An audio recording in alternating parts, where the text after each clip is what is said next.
Today we'll be taking CSS GUI for a spin in a Next.js app. It's a composable, extensible, and themable CSS editor for creative coding and end-user styling. It's a React library that's an npm install away and allows you to create visual controls for your CSS properties. Here we have a Google Fonts demo with the variable font recursive. You're able to edit its slant, font weight, and other properties like casual, cursive, and monospace. In addition to these properties, you can also edit standard CSS properties like font size and line height. Now, let's get started.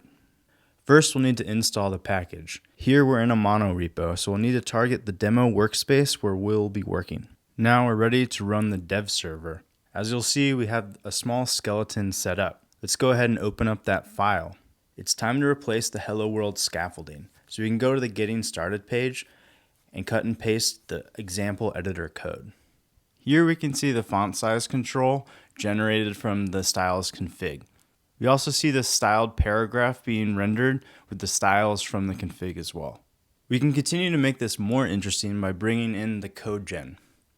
From here we can show the actual CSS that's being generated from the controls. Now that we have most of the pieces of the puzzle fitting together, we can start to add more properties by using our style config. Let's continue to stick to ones that are related to typography. Here we can generate some controls for line height and play with it and exchange units, and also add something like letter spacing. It doesn't end there either. Let's say we actually want to fix a font weight. We can just add that to the styles object that's passed to the styled element. Now we have a decent base for some basic CSS properties that are controlled by a GUI. We can continue to make this more interesting by adding other elements like the text decoration. I'll cut and paste some stuff in here and then show how the controls interact to affect both the element and the output CSS.